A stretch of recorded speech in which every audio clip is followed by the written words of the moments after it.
part. Am I Franklin? Dang. Oh, I put the timer somewhere over there. There it is. Is it okay now? And it's clicking? Oh, I know. Numbers are running. Thank you for stopping. And I'm looking forward to your poems. Oh, okay. How many poems are you going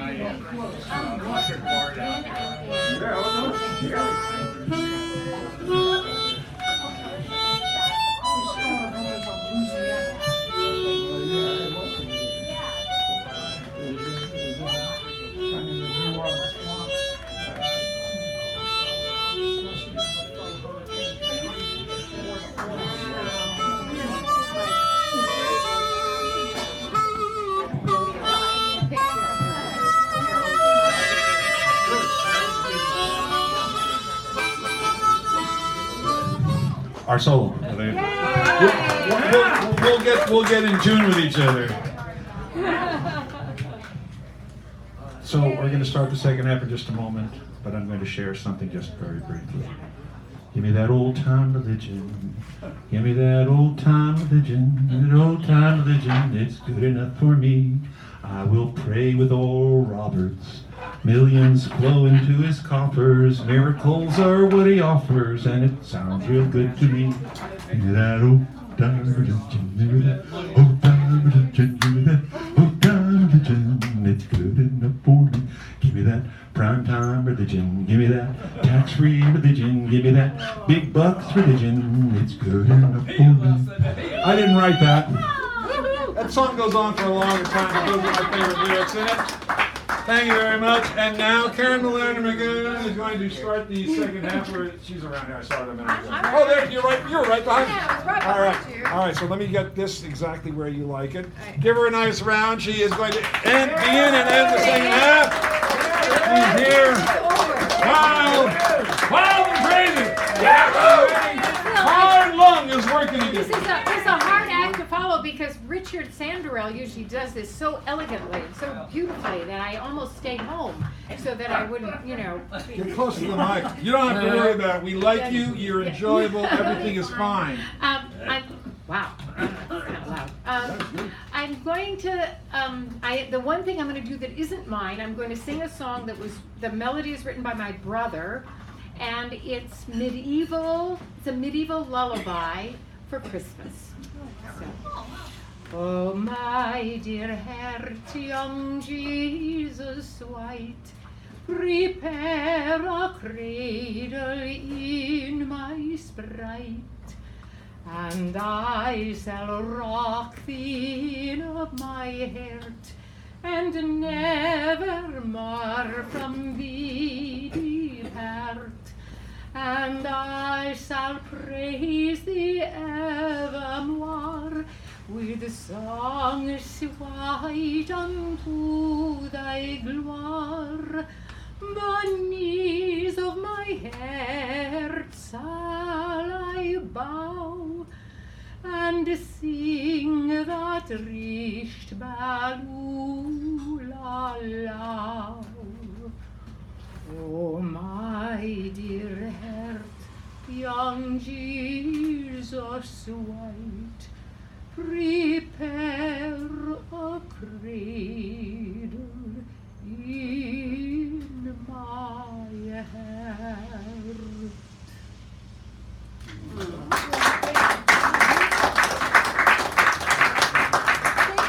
Thank you. And I kind of get into some sort of a political remark or a political atmosphere of things that happen. And I was delighted. I don't know if you remember Scott Warren, who took in the Sonora Desert in Arizona. He took bottles and left them out there, and he made a shack so that the people could be helped. And first of all, he got picked up and cited for littering. And then they decided it was a felony and put him in prison. He has been acquitted, and what is really interesting, this was not his defense, but he wound up being acquitted on a broad scale freedom of religion. Oh, wow. Yes. which of course the implications are that you can do humanitarian things if your conscience tells you you have to. Very, very interesting ruling that came down from the jury. It was a jury trial and from the judge. So I have a little poem called Scott Warren Free. Thank you for Scott. Yeah. The desert has always been home to tribes. The Hohokam are called the vanished. Hohokam are called the vanished. Tribes still roam the desert, divided now by a wall through which only dogs can travel. Migrants trek the desert, dying as they walk towards freedom, walking over Odam lands, divided by a wall, intercepted by border guards, or dying of exhaustion and thirst, burnt and blistered by sun and sand. Scott Warren, geologist, traveled to the desert to learn its secrets, found fellow humans dying, left water for them, built a shelter for them to rest, was sent to prison, faced trial for 18 months, today exonerated for believing that we must protect, that we must help, that we cannot simply let people die in the desert.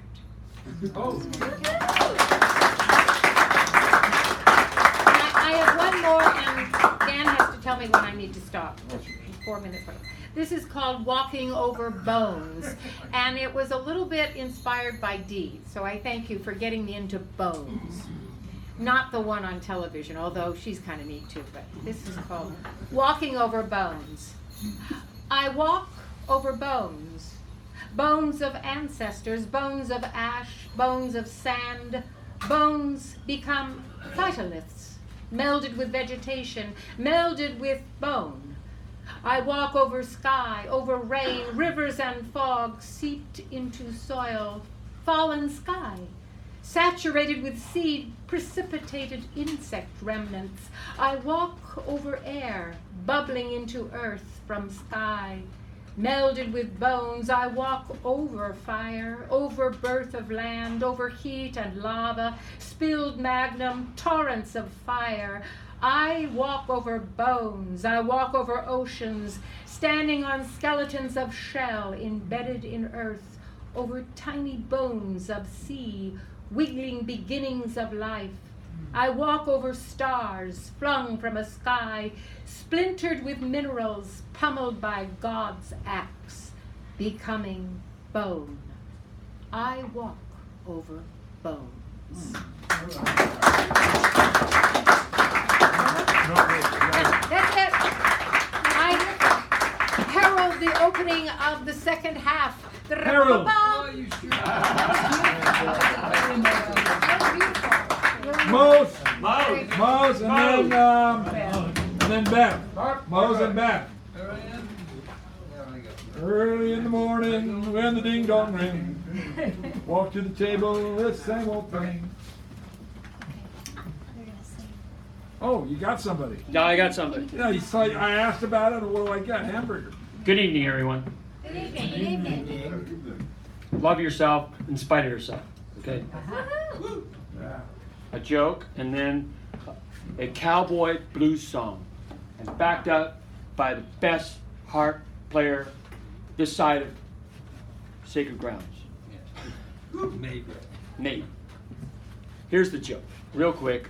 Moses went up the hill, catch some commandments, but he had a bunch of tablets, and some broke. You heard about that one, right? Well, there is the 11th commandment. You know what the 11th commandment says? What? Forget everything I just said.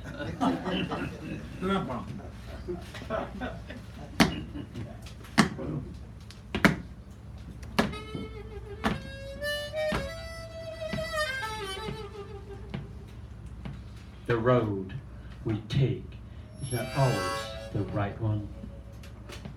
We make mistakes, we tumble and fall. We get back on track, but our pain weighs a ton. I reach out for you, and you aren't there. And I am hurt and I crawl away. I blame everyone and no one, and I tell myself I can't, when all I have to do is ask for what I want. We reached Denver on a sunny, snowy day. We left Reno in a blaze. San Francisco was just a magical haze. Magic was her name. Her game was hide and seek. I blame everyone and no one, and I tell myself I can't, when all I have to do is ask for what I want. I left her with my heart broken. I wanted to leave this town, but my old Ford was broken down near Sacramento, and I was out of cigarettes and gas. But I kept on moving because I was listening to the Stones, and they were singing about wild horses and dead flowers. Yeah. I kept my heartache quiet, one lonely hour after hour. When she appeared like a dream, magic was her name, and her game was hide and seek. No one to blame if you know what I mean. This town of Fresno has so many ghosts, it's bleak. I blame everyone and no one. I can't tell myself I can't, when all I have to do is ask for what I want. I blame everyone and no one, and all I have to do, but I can't, because all I have to do is ask for what I want. All I have to do.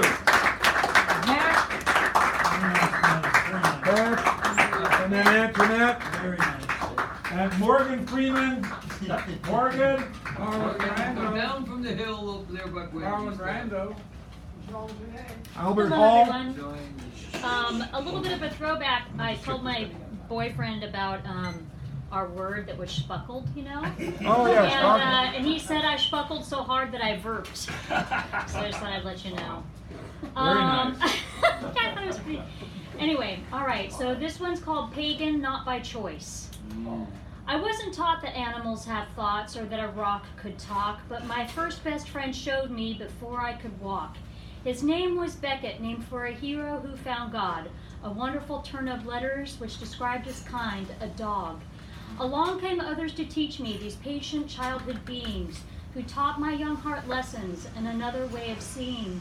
The bee who stung me taught, I was 5 up in his tree, stay away from angry buzzing, size doesn't matter, even if tiny. The tree that held me when stung loved to have me climb him. He provided a private world and play when I hung upside down from his limbs.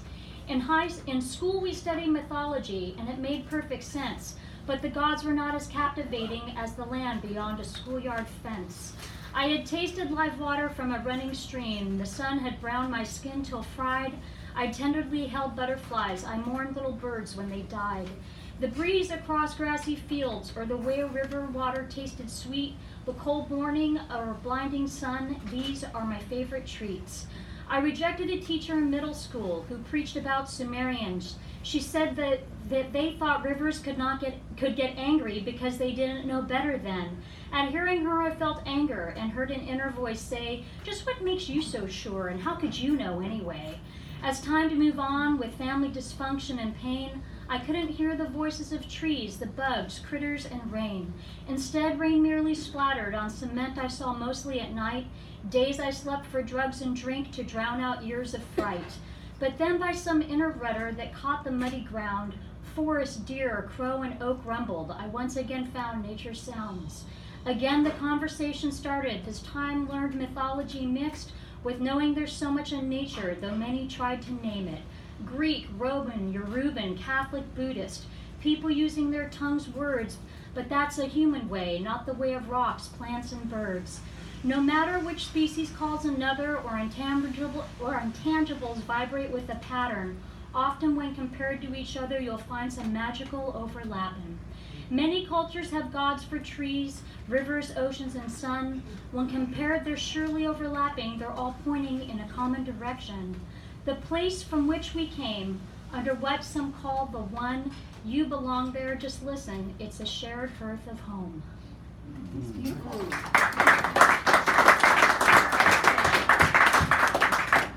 And then of course, Leaky Pipes. I didn't even think about the oil thing, and that was beautiful, so thank you for that thought. But I was more about the water, I guess because it's raining. And this isn't really a rhyming thing, it was just kind of a thing. We nestled in each other's arms, my hand wrapped around his shoulder and caressed his hand across his chest.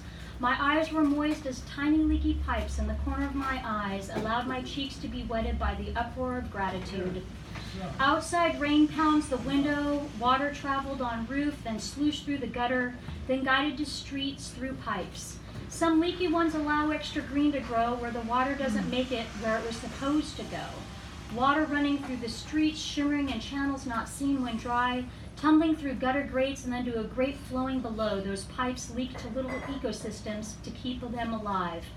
It's estimated that each household leaks 10,000 gallons a year, and that 10% of homes leak 90 gallons or more per day. Wasted, some say. But what of the places nurtured by the water that breaks free? Does that amoeba, that flower, feel it's a waste? And what is a leak? Do we not leak water in how we use it irreverently? Do you think a flower feels more gratitude for the leak in a pipe than we feel when we leave the tap flowing absent-mindedly? Water flowing water through pipes to our homes is a kind of miracle, really. We get to choose pressure and warmth in an instant with the turn of a knob. We take the water collected by humans who, with ways that take water from others. We consume water directed from rivers where critters call home. We also flood vibrant valleys to make reservoirs. Maybe leaky pipes is a way for nature to take some back without asking, just as we did from the start. Thank you very much. All right. And now Antoinette is coming up here. And after her is Rob. Rob Zephyr. Who's next? Rob. Okay. You know. Rob. This is called Turning Point. Okay, just be a little closer because I want to hear you. Okay. Inhumanity celebrated, fear-filled, stomping hard on their head, illusions of goodwill, father under, sorry, I can't read without my glasses. Oh, yeah. I can't read I'm without going my to start all glasses. over. I'm going to start all over. Okay. Yeah. Okay. So Turning Point. Inhumanity celebrated, fear-filled stomping on their head, illusions of goodwill falter under 200-year-old veil, held stiff by racists, hidden and swept away by old white men who prefer cream-filled puff pastry. Protected privilege, hold tight to their wild card used freely in every garden, under all rocks, perpetrating endearing illusions honored as truth, believed by all forever, taken in faith that Father knows best. Ooh. Oh, my I God. like that. I don't know if that's joke. What we are. Does maple, birch, cedar taste salty, sweet, sour, bitter? Hum, scream, or whine, daily toils of the mind? Does mahogany or redwood dance alone on ocean's floor, calling dolphin spirits back for more? Pine and oak, laminate gourd, double-check that particle board. In these times of fake news, terrorist vignettes, rage spews. Fig trees along with lemon, dense with fruit, they know the truth. Nothing more than what they're worth. Oh. Sorry. I read that one too. Sisters. Seagull on cliff, roaring waves beneath, she calls out to lift my head from the depth. We are together the longest time, we two. White head and breast, black bead eyes, yellow bill opens wide for deep conversation. Two sisters glide to her perch, she looks away, lifts off wind, wingspan carries, while the other stays.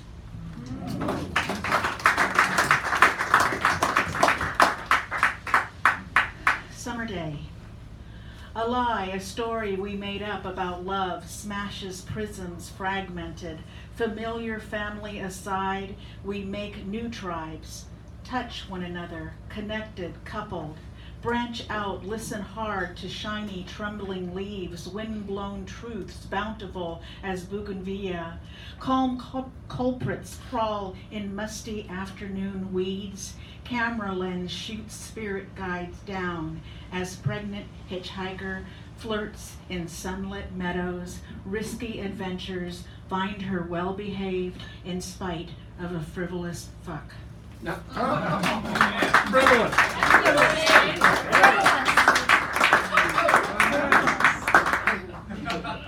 As a teen, I liked a boy with wild curly hair and a paper route.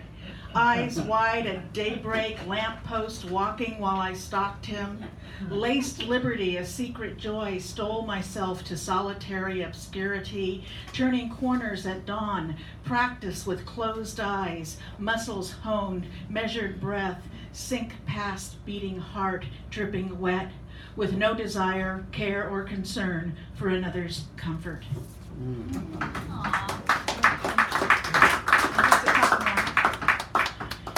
Phantasmagoria of composition, structured lunacy, grubby little hands, fake fine futures, enthralled with himself, hoarded for centuries, one person, king of everyone, lives in red stone labor temple circa 1914, where the living wage office of mundane resilience doesn't ever come around. Squat here safely under moon's lantern, liberating reverence for the left. All right. Very good. Seasons overcast terrain, dark side under holiday lights, with coveted time as every minute leads to the end. Reckon, surmise, ruminate on long walks over the hill without looking back or forward. Breathe slowly. Pinpoint that which is primary and no longer available while relishing what is. Thank you. Rob's in time. Rob, you didn't tell me or Minnie. Minnie told me, tell me, Minnie. Robert.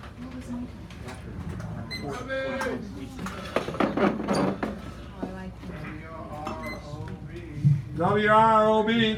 KWROB. Duet for ukulele. In 1912, Violet was a stewardess when the RMS Titanic set sail. She ended up in lifeboat 16. For once in her life, it paid to be female. In 1916, she'd become a nurse, serving on the RMS Britannic. Unsinkable, like its sister. Unsinkable, so nobody panic. But a German mine sank Britannic, went down 1945 when Hiroshima went boom. He somehow survived, battered and bloody, straight home went he, the name of his home, Nagasaki. Wrapped in bandages he went to work, his boss called him an attention-seeking jerk. 3 hours later his world again went boom, but again he lived, such caprices of doom. After the war, weary of nuclear weather, he found Violet and said, "We're birds of a feather." For 25 years they were side by side. They skipped the honeymoon cruise, they stayed inside. Violet and Tsutomu, such a happy pair, though maybe it never took place. But if they invited you to tea to their home, you'd quickly race.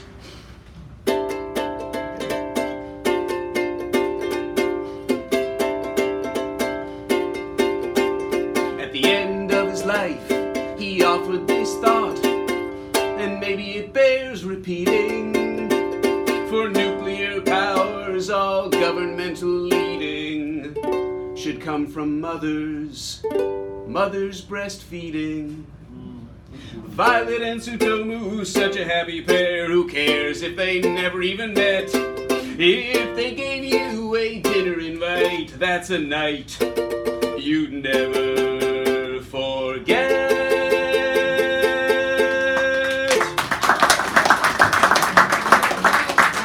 That one.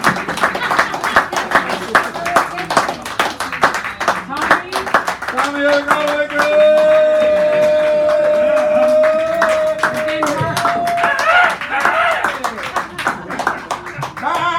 Tommy! Are you through? No, want to hear you, Tommy. So this is light bulbs and toilets. Oh my God. He talks of light bulbs and toilets. Not surprising from a dimwit who's full of crap. Hey, that puts down light bulbs. Oh, give me Fox News, where the lies can be found, where Republicans always have sway, where never is heard an intelligent sound, and white is preferred every day. Thank you. Home, and it's strange. So I decided to queer Leaky Pipes. When the pipe gets leaky, I try my hand at fixing it. I clean it out, but no dice.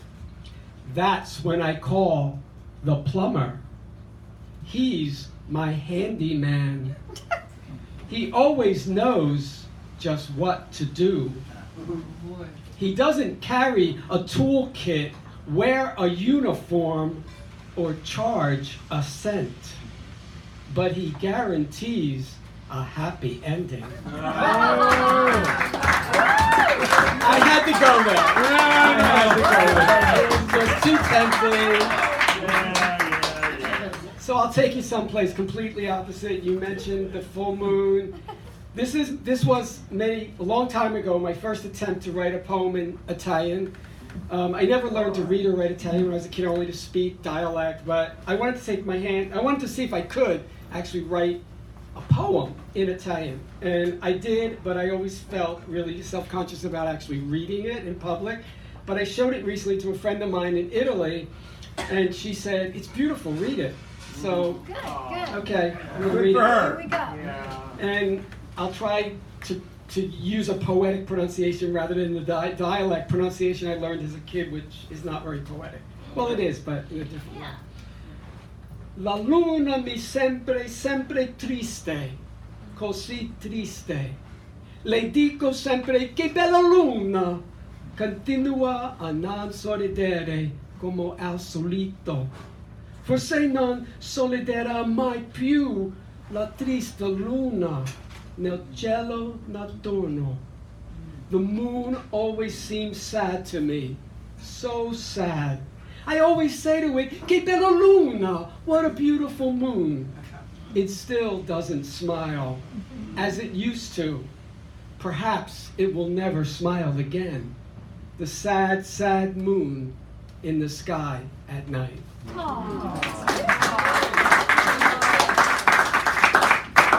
Anyway, thank you. Maybe I'll write more. I don't know. Yeah, you should. I'm trying to teach myself standard Italian, which is, the language, actual enforced language of Italy, even though there's still people in the regions that speak dialect like my family did.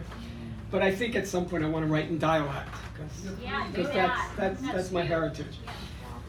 And I dedicate this to Robert, following in his footsteps.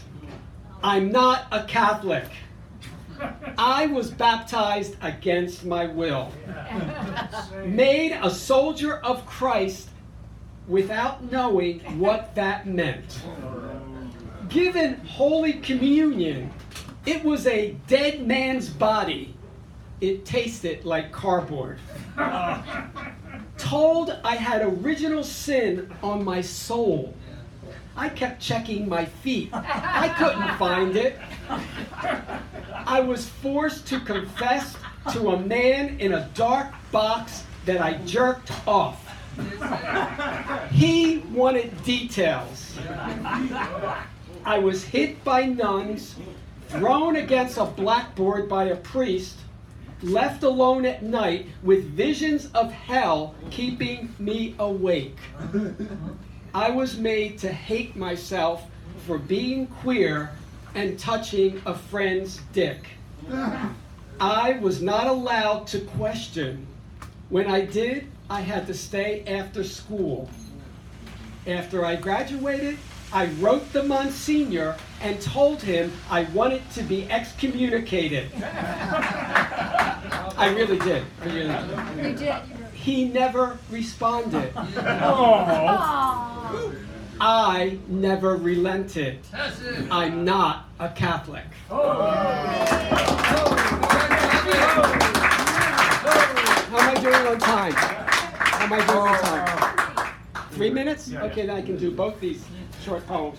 So, I don't know how many people here have had the experience of being in love, being in lust, being obsessed with somebody, or all the above. Yeah, all the above. Rare occurrence, you know. Yeah, exactly. So anyway, this is my poem for when I broke up with this guy that I was so madly in love, lust, whatever with. 1991, this was my trying to get over all that. Don't think of the before places, the great long ago. Don't think everything's the way it's always been. The constellations, the dark, dark night, the endless silence. The way the morning slides over the mountains, spilling hungry into the wind, sticking to the trees, waking the flowers and the birds. Don't think, though you want to remember a time he was water and you were thirst. Don't think, but the thoughts are pouring into you and you're going down for the third time.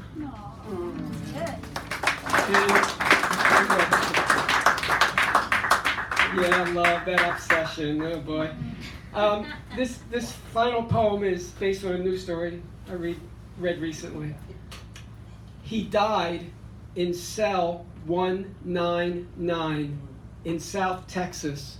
The 16-year-old Guatemalan migrant, alien identification number A203665141, squirming uncomfortably on his stone seat next to an uneaten white bread sandwich. He made it to the toilet, then collapsed face first on the cold, hard cement floor. Lay there 4 hours before his cellmate woke and found him, his head in a pool of blood. Diagnosed with type A flu and 103-degree fever, he wasn't put in a hospital bed, but in cell 199, where he was left to die. His father said that the U.S. shouldn't allow anyone to die like that. In Trump's America, boys like his son aren't considered anyone. Very good. Marco! And then Don. Marco. Marco Hart. Yeah. Marco Hart, come up, because, I only Marco, heard Mark. you're next. Email me. Wait, I thought he... I do the first one. It's Mark. Yeah. Mark. Bye, Dee. Mark is me. You. Did you say my name, Dan Brady? Yes, I said your name. No, you didn't. Marco Harps is my name, Dan Brady. Yes, and Why I can't said you- Marco Harps. Well, I didn't hear you because I got a lot of earwax this year and I'm almost deaf in this year. It's all part of the. Okay, are you done talking now? What the fuck?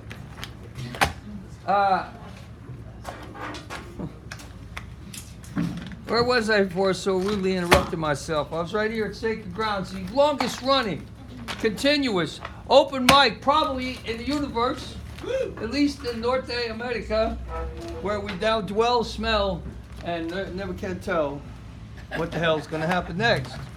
So what's going to happen next is I'm going to do something for Mr. Man over here. I always call Owen Dunkel. I call you Owen Dunkel. I call so it's Buford, not Buford Pusser, but Buford Bunton. And Buford knows only too well who Buford Pusser was, but that's another story for another day. So I'm going to do this part of a Dylan song just for you. Well, the rag man draws circles up and down the block. I'd ask him what the matter was, but I know he don't talk. Me, I'd send a message. Wouldn't it be my luck to be caught without a ticket and be discovered underneath a truck? Oh, mama, can this really be the end? To be stuck inside a mobile where the Memphis Blues again. Wow. Thank you. Thank you, sir. I might have to send Bobby a couple pennies, you know how he is. He don't even know how he is. Who the hell am I to say? Okay, so here's something by a man named Dion DiMucci, who was used to be with Dion and the Belmonts. Yeah. I'm gonna do a little something here. Is anybody here seen my old friend John? Can you tell me where he's gone? He freed a lot of people, but it seemed good they die young. You know, I just looked around, he was gone. Anybody here seen my old friend Abraham? Can you tell me where he's gone? He freed a lot of people, but it seemed good they die young. You know, I just looked around, he was gone. Anybody here seen my old friend Martin? Can you tell me where he's gone? He freed a lot of people, but it seemed good and they die young. No, I just looked around, he was gone. Did you love the things that they stood for? Didn't they try to find some good for you and me, and we'll be free? Someday it's gonna be one day. Anybody here seen my old friend Bobby?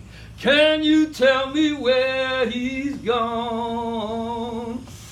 I thought I saw him walking up on Capitol Hill. I just looked around, he was gone.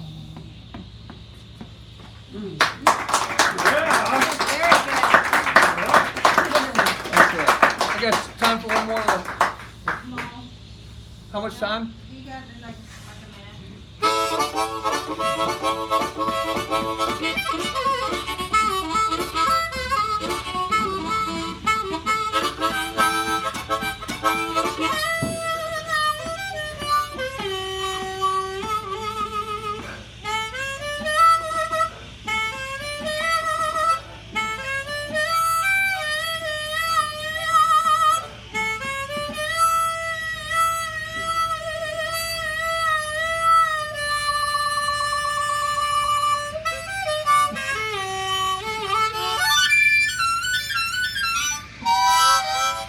Thanks a lot. Thank you. On your hurt. John and then Becky. John and then Becky. one more person. All right. More of the story. Very nice. I'm gonna okay. Now I didn't do the theme. It's all right. You don't have to worry about that. Okay, because I'm working on this story called Negro Land, and this is a piece that I was working on today. Yeah, you need to bend the mic a little bit, maybe. Is that better? A little bit closer, I don't think back there. Yeah, right Is there. that better? I'll get to that. Okay. Closer. One more step up. Guinea Man and Sharks. Guinea Man is the nickname for slave ships derived from the Bay of Guinea slave coast.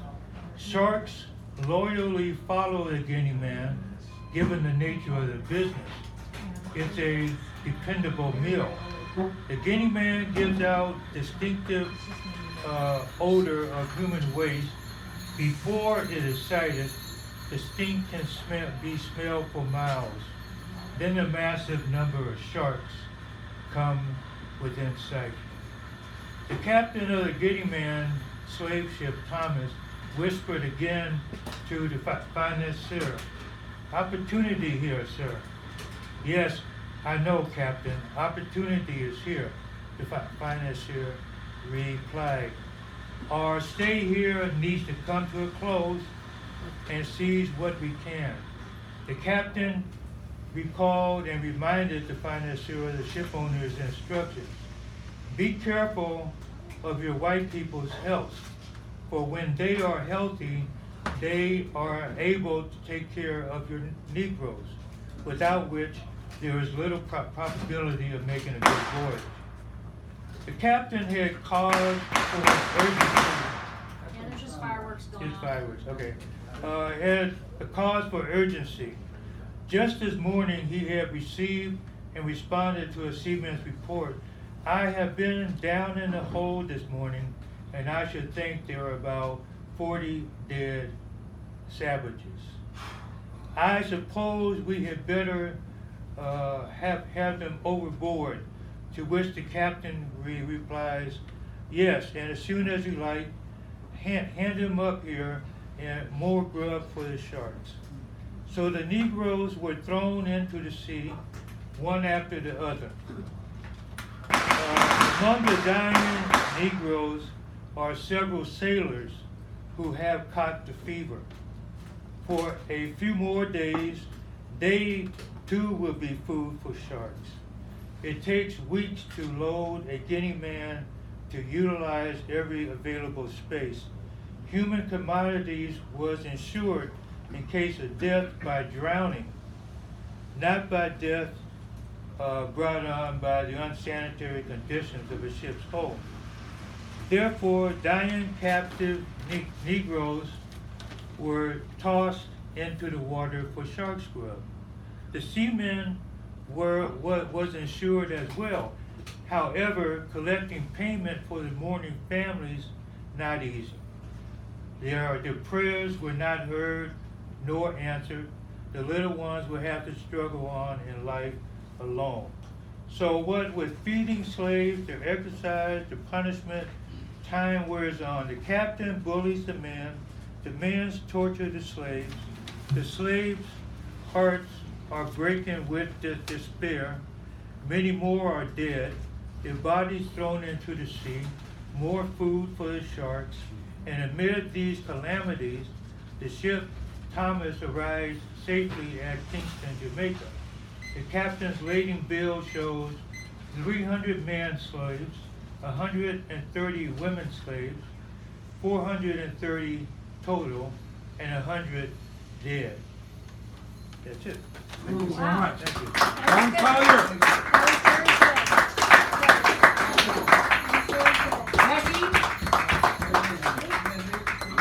And then Hal. Becky, then Hal. And ladies and gentlemen, I believe this is her first time here. So.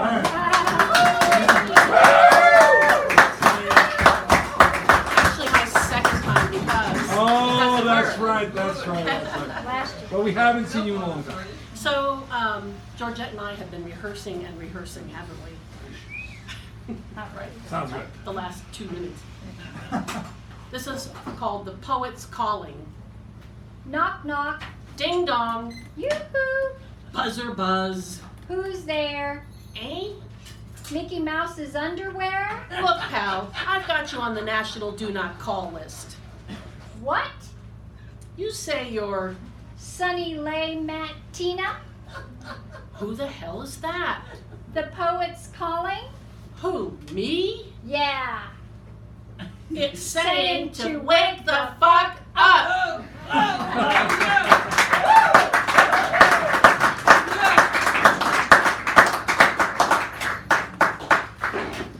Thanks a lot. This poem is titled The Navigator. I was winding my watch when it turned into a compass. My education had lacked latitude. And so my degrees were useless, and likewise my minutes and seconds. The arrow pointed to me and beckoned. What does this thing do, I wondered. So I stood on the North Pole, and like an administrator, I used the thing to point to the equator. I found myself in the middle of the world, holding everyone by invisible threads. What a job! But I am not one to quail. I paid attention to every single detail. I let some people roam a wide track. The people I deemed bad, I thought if I held them back, then only good would prevail.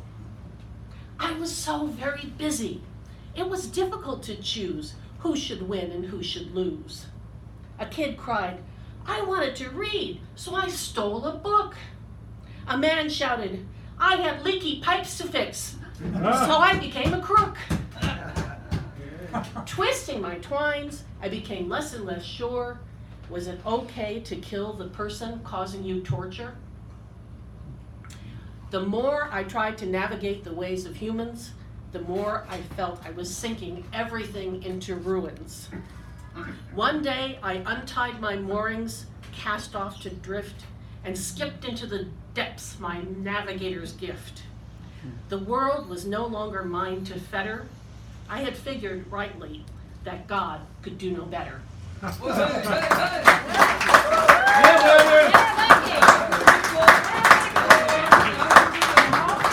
And now the esteemed Baker Boyle, Mr. Hal Robbins. And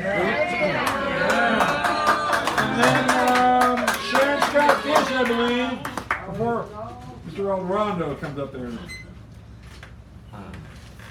The theme, my text tonight is Leaky Pipes.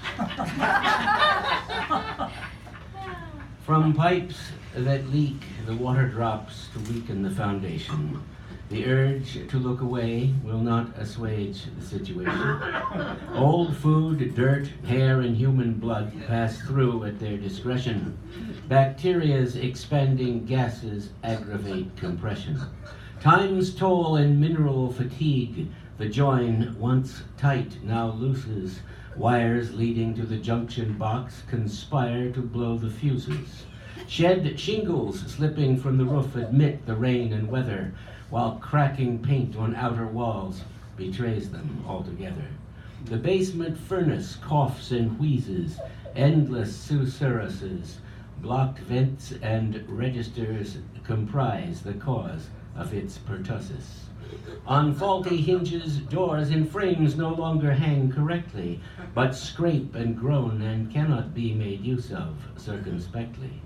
The roof tree beam near eaten through by frequent insect dining, and torn wallpaper hangs in strips where moldy spots are shining. Time-weakened walls stand fast no more, and out of plumb are leaning, whose many holes now indicate where termites are convening. Weathered by the winds of time, of entropy is telling the slow fall of the house to earth, and all within it dwelling. And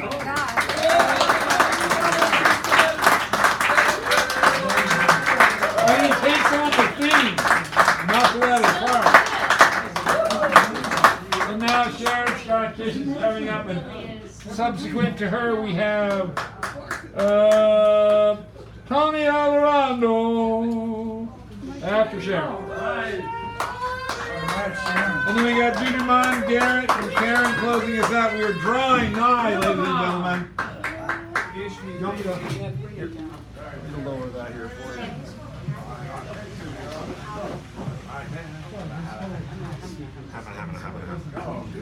Okay. Well, it's holiday time. I could never be happy in Africa or anywhere else until I could be free and live in Mississippi. Alice Walker. America is as much our country as it is yours. David Walker, 1785 to 1830 abolition.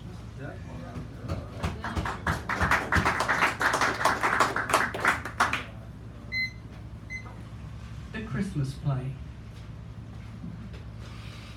Kansas City. Reverend Nathan always looked forward to the annual Christmas party. Children from Bible school were carefully chosen. Difficult task, since most hated to be the attention, and they didn't have the attention span of a new puppy. Boys the most difficult, since they really didn't pay attention and they thought it was sissy work. Mothers begged their Sunday school teacher, Mrs. Cotton, the teacher, to put them in the play, their little ones to be in the production. It was simple enough. A few costumes for the wise men, and the children would recite a Bible verse. No costumes needed. Just several evenings at home being drilled to remember the lines, which were usually very few and forgotten. New Christmas outfits, usually a bride, especially for the boys and girls. There was a problem. Mrs. Cotton carefully combed the Bible for verses. She selected the children, typed it out, put the verses, kept a copy for herself, and gave it to their mothers. These copies were handed out, and a task ahead was learning the lines. After dinner, sit down and go over and over and over your lines. Lots of tears. Exasperated mothers. Fathers washed their hands of this damn task. They wanted no part of this task. In fact, most men had to be drugged to the play. There were where they were nudged to applause. They hated this. After each child's performance, more applause. Mixed in with the performance were some of the older children who would sing, accompanied by Mrs. Thornton.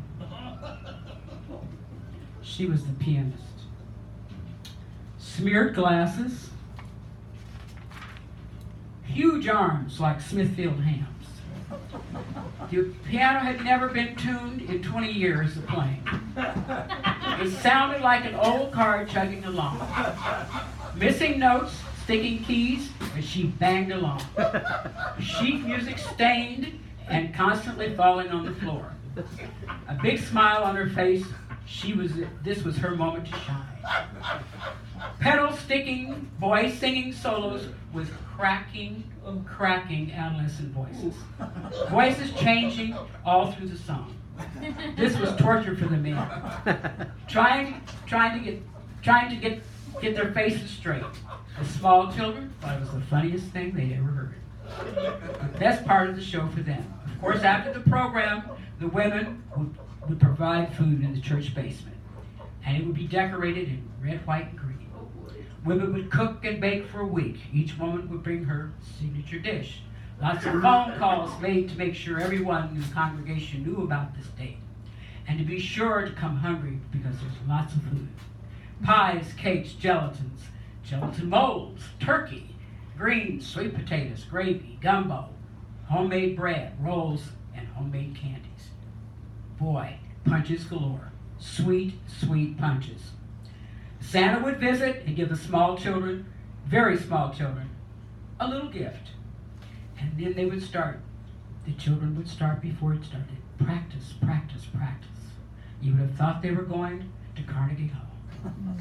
Tears, lots of tears. And then the trip downtown to get the special outfit. Beauty shop, barber shop. Oh, remember to stand straight. All day, stand straight. Mothers invited family members and friends, and people came buying lots of film. The fathers especially were given the task to keep the camera loaded. Surely family members would want the pictures. Some of the pictures would be saved for the church scrapbook. Mrs. Perkins' favorite task, to paste and record the name. Kept in a glass case under lock and key, since a few had gone missing. Seems a few had gone missing. Teenage boys weren't too upset over the loss. Wonder why.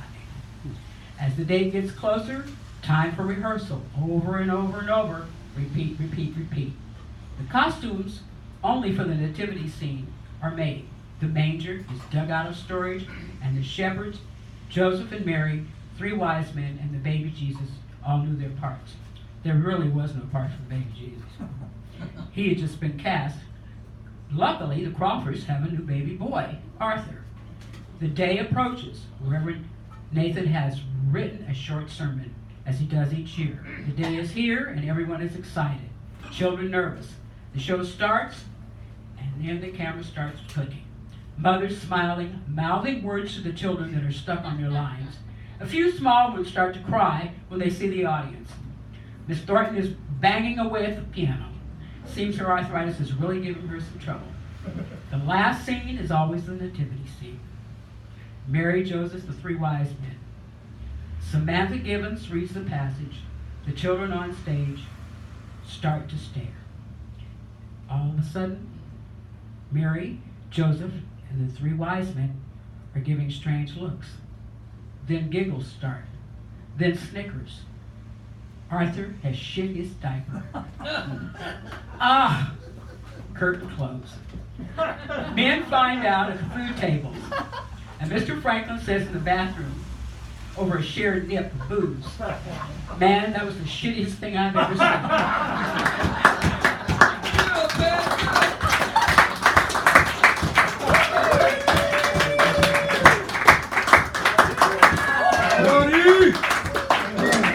Tony and the Guinea Man. And then Garrett. Karen. There you go. Good afternoon. Evening. Hey, Tony. Tony. Good evening. Good evening. My story both starts and ends like this. She is the beautiful love I've waited for over 22 years. Her name is Poetry. She is as tall as the sky, as round as the earth, as bright as the midnight moon, and as hot as the sun.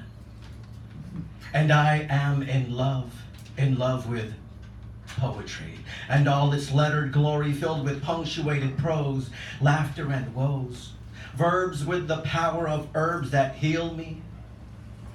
Poetry's nouns and pronouns, dressed with adjectives, decode, undress, and unmask this broken man under these broken bones that reveal me.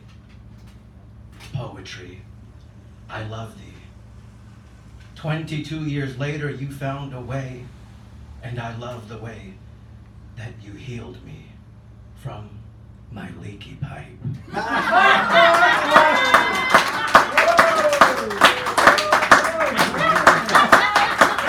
Had to get it in there. This is Leaky Pipe, the story behind the music and the leaky pipe that whistles. This is about my almost wife. We never could communicate. It was my 25th birthday, a night of leather pleasure. At the climax of this short story, and I do mean short story, I yelled, "Stick a fork in me, I'm done." My almost wife. We never could communicate. I didn't mean it literally. Long story short, for 25 years, I've had a leaky pipe. Thank you.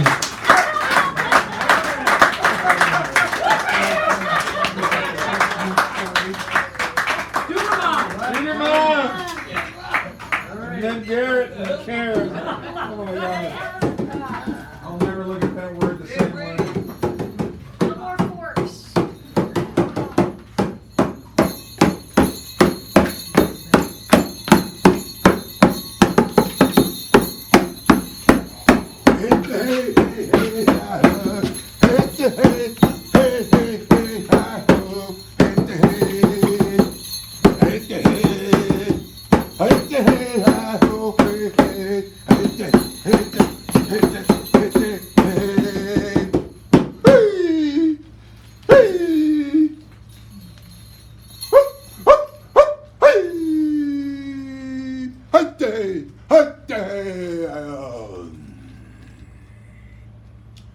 Man, come.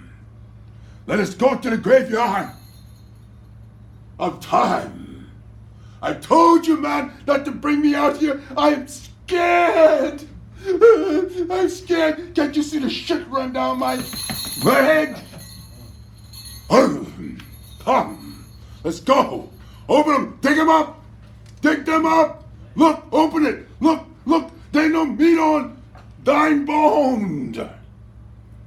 Look, look. Thine winkest eye. Come, run. Ah!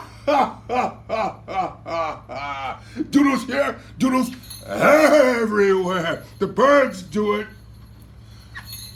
Look, look. I have the shit you seen. Diarrhea. They said, eat coconut along green coconuts, it'll constipate thee. Eat cheese and it'll constipate thee. I eat cheese and I still get the runs you seen. Because the food that the carpetbaggers brought us. They said, Leaky, my pipes leak on me. So they test me. 1932, they test me at Tuskegee, you seen. They test me at Wounded Knee, you seen. Then they test me in the lower east side of London town. In 1850, the British Navy says, join us out of dinner. And they flogged me with a pipe, you seen. And I had my pipe. Ain't nothing like smoking some of that leaky old pipe, you seen. Ooh-wee. And you ever stood on a gutter and the pipe leaked? I lived in a basement on 133rd Street, New York, and the pipe leaked. And it leaked and it leaked and it leaked, and we watched the shit flow, you see, came out of the pipes that flowed under. I had a friend that lived in the park, Central Park. They said, do not enter Central Park after dark, so we go after dark, because the best time to walk the park is after dark. Ooh-wee. Dinner time. Ain't nothing like a roasted rat. Make my mouth water. Especially those Norwegians, they stood yonder. And when you see one, you think you got one and there's another one. But they do too. And one person says, let the shit flow. Watch your mouth, boy. Boy, watch your mouth over there talking like that, boy. We'll cut your rust. But my pipes still leak.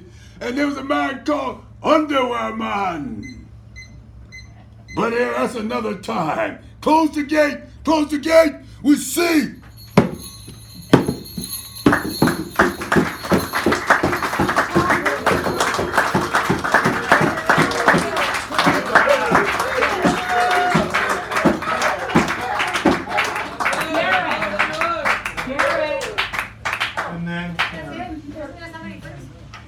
Garrett and then you. Garrett, yeah.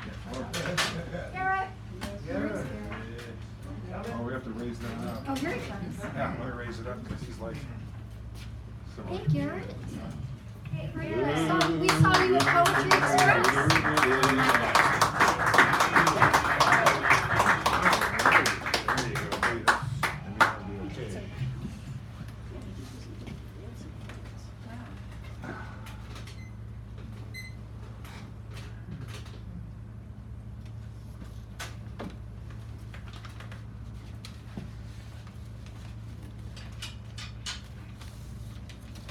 Osleek's Wiki. Attention all, the great Oz is speaking on behalf of the millet and nutrio compost, that is, in address of you in particular. You, the scared crow, the White House leader of the so-called free world. You, the millet brats who are said to be men of steel, but with all the resiliency of tin men. You, the cowardly pundits and politicals who shall soon see if you truly have the lying stomach to see your bleeding heart's desire. And you, meek little Dorothy, and your mere little dogs too. You are hereby assigned to save our dear domain from the most deadly menace of one Julian Assange, the wicked Wikipedia on the West. Go and bend all the rules, laws, and treaties that you must, but do not fail, or we are all up the creek, for Dorothy will wake up, and should that happen, there will be far fewer totals in existence. Tough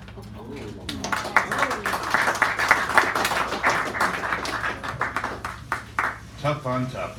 Ah. Well, it's tough. That's just tough, tough, tough. Folks just love the word tough. Tough here, tough there, tough everywhere. Tough cops, tough love, tough teachers, tough standards, tough talk, tough this, tough that. Too tough, too much tough, tough, tough. Everyone loves toughness, it seems, and no wonder. Tough is tyrant, is terrorist, is torture, is traumatized. Tyrannosaurus Rex, the tyrant lizard, terrorized and tortured other dinosaurs. Tyrants terrorize the people of their fiefdoms and expect everyone to love them for it. Tough talk, intimidation, and bullying of others. Tough standards, tyrannizing students, children, employees, subordinates. Tough cops, taunt and torture and traumatize those not like them, the colors, the creeds, religions, sexual orientation, and more. And all expect the recipients to say thank you. And when the recipients do not say thank you and they do not love their oppressors, their masters, their superiors, their bosses, disgruntled employees strike out, suppressed students, vandal graffiti drop out, folks stone out on pick your substance, crime, poverty, desperation, meanness, cynicism, fatalism, the terrorized lash out in the prize with respectless hatred for authority. But of course, rather than check their own couple of methods over the exhaustive taskmaster, our tough guys, tough bosses call for tougher regulations, tougher laws, tougher judges, tougher penalties, tougher scrutiny. And so here we are in a modern dinosaur age with everyone moaning, groaning, scapegoating, and going with the flow, preferring figurative prisons with the delusion of democracy and freedom. Such is a society whose most sacred word is tough. Six temper, tough tyrannus.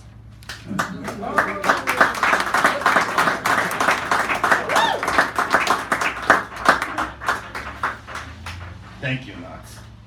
We thank you for tormenting us, for calling us names, for harassing and profiling us, for assaulting us with your slaps, your fists, your reverence, your spittle, and for shouting obscenities and slurs in our faces. We thank you for your collective punishment, for your destroying our property, our loved ones, our very own lives, and please accept our thanks to you for your attempts to destroy our self-esteem and pride. You've done us a tremendous service we shall not soon forget, and should you truly believe any of the above, then you, Sulu sirs and madams, are truly no more than just another perpetrator. Thank you. That's Garrett Murphy.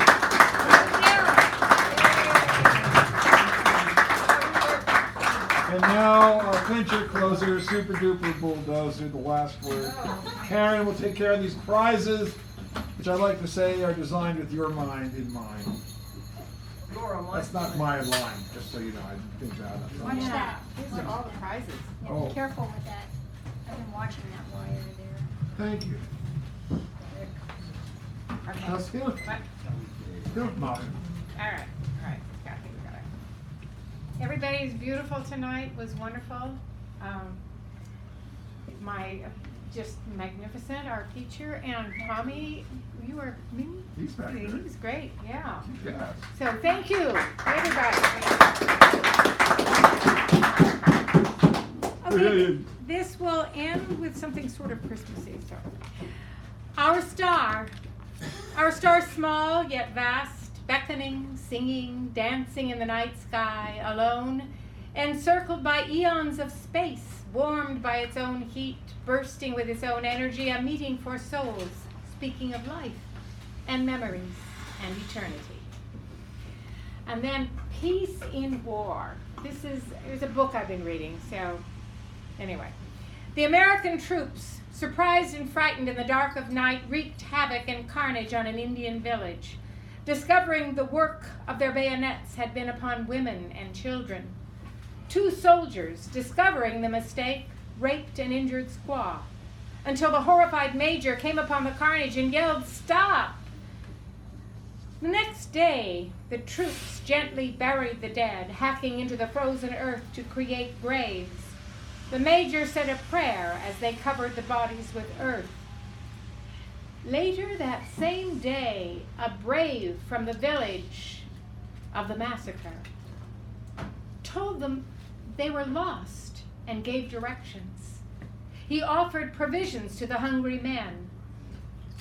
This is historic fiction, a story from Days Without End by Sebastian Barry, yet a testimony to possibilities of human mistake, human horror, and mercy by the other, who would massacre and be massacred again and again, answering horror with horror, yet holding ever the possibility of forgiveness, of peace. As we remember now the Christmas truth, December 7th, 1914, 2014. German, 2014 or whatever.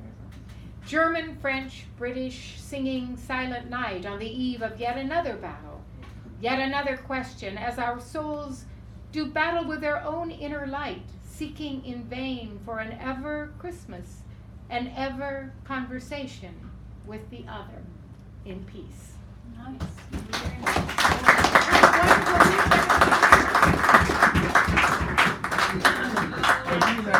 And here come the prizes. Whoa. Whoa. So the name of Sebastian, whatever that guy that you read about, you referenced somebody. Oh, well, but it's really not about it. Oh, yeah, all right. At all. I mean, it's just, I read a story and I'm commenting on it. Okay. I don't know what that. No, that's all right. So we're gonna take care of the prizes. When you came in, you read, you put your name next to a number, and I have the numbers which I'm shuffling. I've been shuffling them all night long in my typically obsessive compulsive manner. And are you? Oh, I gotta get one.